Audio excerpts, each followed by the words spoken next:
لوگوں نے انٹرنیٹ اور سوشل میڈیا پر لوگوں سے اس بات کا اظہار کرنا شروع کیا کہ وہ نامردی کا شکار ہو چکے ہیں اور مجامت کے قابل نہیں رہے، لیکن اس کے ساتھ ساتھ کبھی کبھار ایکسٹریم قسم کی پورن دیکھتے ہوئے ڈیتھ گرپ مشت زنی کرنے سے عضوِ تناسل میں سختی پیدا بھی ہو جاتی ہے۔ اب چونکا دینے والی بات یہ تھی کہ ہزاروں کی تعداد میں لوگ ان فارمز اور پوسٹوں پر ان کو جواب دینے لگے کہ وہ بھی بالکل اس قسم کی کیفیات سے دوچار ہیں۔ ان لوگوں میں ایک طرف بڑی تعداد ایسے نوجوانوں کی تھی جو ابھی بھی کنوارے تھے تمام معنوں میں، جبکہ دوسری طرف ہزاروں افراد ایسے تھے جن کی ازدواجی زندگی شدید متاثر تھی۔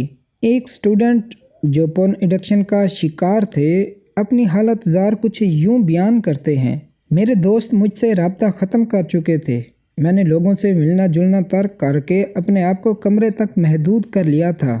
دنیا میں پورن میری لذت کا واحد سہارا تھی۔ میری فیملی مجھ سے فطری طور پر تو محبت کرتی تھی، لیکن وہ سب میرے ساتھ بیٹھنے سے اکتاتے تھے۔ میری جاب چھوٹ رہی تھی اور یونیورسٹی میں بھی عدم توجہ کی وجہ سے شدید پریشانی کا شکار تھا۔ میری کوئی گرل فرینڈ نہیں تھی۔ مجھے لوگوں میں اٹھنے بیٹھنے سے شدید چڑ پیدا ہو گئی تھی۔ میں ورزش تو کرتا تھا لیکن اس کا کوئی فائدہ نہیں ہو رہا تھا۔ کوئی مجھے کہتا تھا کہ میں نفسیاتی طور پر کسی مسئلے کا شکار ہوں۔ مجھے آئینہ دیکھتے ہوئے اپنے چہرے اور آنکھوں میں ایک خالی پن نظر آتا تھا۔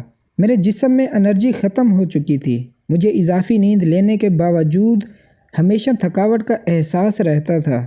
میری آنکھوں کے گرد حلقے پڑ چکے تھے، آنکھیں زرد اور خشک ہو گئی تھی۔ میں نامردی کا شکار ہو چکا تھا۔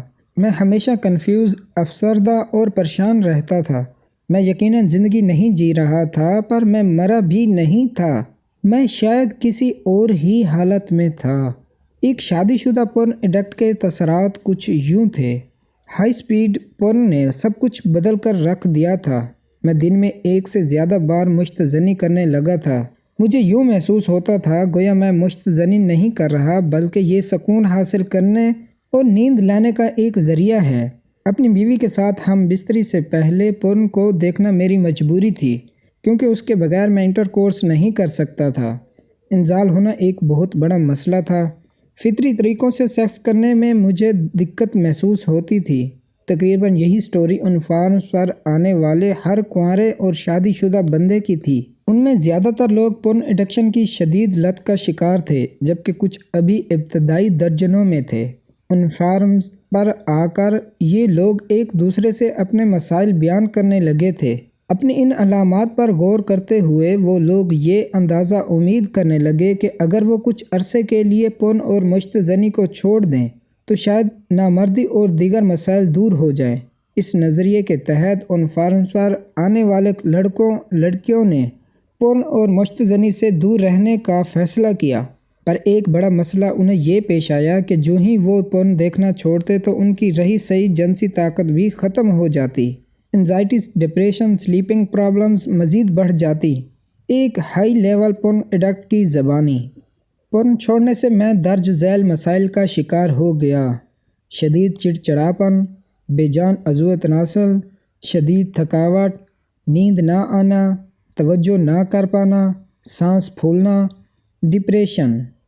فرض کریں اگر آپ کو پتہ نہ ہو کہ یہ علامتیں پورن کو چھوڑنے کی وجہ سے ظاہر ہو رہی ہیں اور آپ یہ جانتے ہوں کہ پورن دیکھنے سے آپ کو سکون مل جاتا ہے، تو یہ چیز آپ کو بڑی شدت سے پورن کی طرف موٹیویٹ کرے گی۔ کچھ ایسا ہی ان لوگوں کے ساتھ ہوا جنہوں نے ابتدا میں پورن چھوڑنے کا فیصلہ کیا۔ آپ کو یاد ہوگا کہ دوسری قسط میں ہم نے آپ کو کالج ایفیکٹ کے حوالے سے چوہوں پر کیے جانے والے تجربات کے بارے میں بتایا تھا۔ انہی تجربات سے سائنسدانوں نے یہ بھی نوٹ کیا تھا کہ چوہا ایک ہی مادہ سے سیکس کر کے تھک کر منی فلیٹ لینڈ ظاہر کرتا تھا، ایسا عارضی دورانیہ جس میں ان کی جنسی قوت کم یا ختم ہو جاتی ہے اور چند گھنٹوں بعد بحال ہو جاتی ہے۔ ریسرچ نے یہ ثابت کیا کہ چونکہ انسان کا دماغ کا وہ حصہ جو ہمارے دل کی دھڑکن، جنسی نظام، نظام انہضام اور نیند وغیرہ کو کنٹرول کرتا ہے، دودھ پلانے والے جانوروں خاص کر چوہوں سے بے حد مماثلت رکھتا ہے۔ لہٰذا پورن کی اسٹیمولیشن کے بعد انسان کا فلیٹ لینڈ شو کرنا بھی ایک نیچرل چیز ہے۔ ان فارمز پر موجود سینئر لوگوں نے ان کی رہنمائی کی اور انہیں بتایا کہ یہ علامات عارضی ہیں اور وہ مستقل نامرد ہونے نہیں جا رہے۔ اس طرح سے لوگوں کو کچھ حوصلہ ملا، تاہم کئی افراد ابھی بھی خوف زدہ تھے کیونکہ انہیں ڈر تھا کہ فلیٹ لائن پر قابو پانے کے لیے انہیں مستقل پن چھوڑنا پڑے گا جسے وہ نہیں کر سکیں گے۔ نوٹ: فلیٹ لائن اور اس سے جلد از جلد نکلنے کے بارے میں الگ سے ویڈیو بنائی جائے گی۔ ایک اور پورن ایڈکٹ نے چھٹکارا حاصل کرنے کے بعد اپنا تجربہ کچھ یوں بیان کیا: میں اپنی زندگی میں نکوٹین سے لے کر الکوہل اور دیگر کئی نشوں کا شکار رہا ہوں۔ میں نے ان سب پر قابو پا لیا مگر پورن کی لت ان سب سے زیادہ خطرناک اور طاقتور تھی۔ شدید شہوانی خواہشات اور جذبات، نیند کا نہ آنا، نا امیدی کا احساس، اپنے آپ کی نظروں میں بے وقتی اور کئی اور منفی خیالات جنہیں میں بیان تک نہیں کرنا چاہتا، وہ کچھ تھا جسے میں نے پورن ایڈکشن اور اس سے چھٹکارا حاصل کرنے کے دوران جھیلا۔ اس قدر خراب اور خطرناک چیز کو میں اپنی زندگی میں دوبارہ کبھی بھی نہیں دیکھنا چاہوں گا۔ تاہم ایسے افراد جو 2 یا 3 مہینے تک پورن اور ماسٹربیشن سے بچے رہے، انہوں نے یہ دعویٰ کیا کہ پورن چھوڑنے سے ان کی زندگیوں میں انقلاب برپا ہو گیا ہے۔ مثال کے طور پر ایک سابق پورن یوزر درج ذیل فوائد لکھتے ہیں: پورن چھوڑنے کے فوائد: سوشل انزائٹی مکمل طور پر غائب، پھرتی اور زیادہ طاقت کا احساس، چالاک پھرتیلا دماغ اور فوکس کرنے کی طاقت، حشاش بشاش چہرہ، عورت سے مجامت کی خواہش، صبح اٹھتے وقت عضو خاص میں تناؤ۔ پورن ویڈیوز کی سائٹس میں جیسے جیسے اضافہ ہوتا جا رہا تھا، نامردی کا عنصر بھی اس قدر بڑھ رہا تھا۔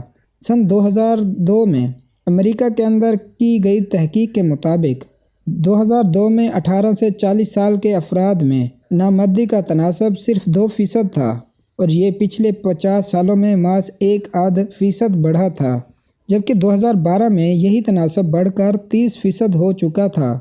محض 10 سال کے عرصے میں اس تناسب کا اس قدر بڑھ جانا نہایت چونکا دینے والی بات تھی۔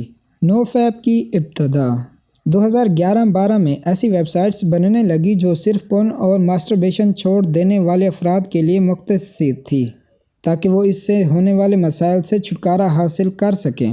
اکثر لوگوں نے یہ محسوس کیا کہ ابتدائی مراحل میں صرف پورن چھوڑنے سے ہی مشت زنی خود بخود چھوٹ گئی۔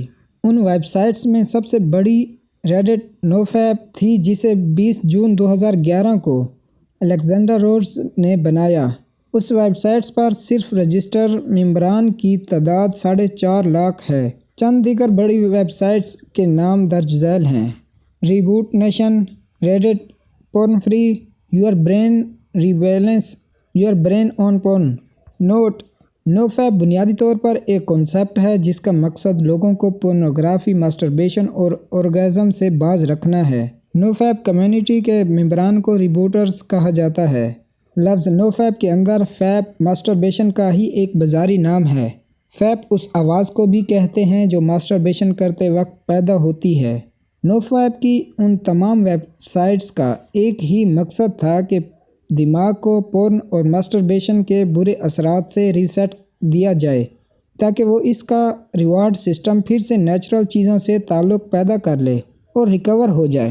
اس دریافت کو نو فیپ کمیونٹی نے ریبوٹنگ کا نام دیا۔ ہزاروں ریبوٹرز کا دعویٰ ہے کہ آپ پورن اور ماسٹربیشن جیسی نقصان پہنچانے والی عادات سے باز رہ کر دماغ کو فیکٹری سیٹنگ پر ریبوٹ کر سکتے ہیں۔ پیارے دوستو، یہاں تک ہم نے سمجھا کہ نو فیپ کیسے شروع ہوئی اور مختصراً یہ بھی کہ اس کے نوجوانوں پر کیا اثرات مرتب ہوتے ہیں۔ اگلی پوسٹ میں ہم آپ کو بتائیں گے کہ ریبوٹنگ آپ کے لیے کیوں ضروری ہے اور آپ اس سے کس طرح فوائد حاصل کر سکتے ہیں۔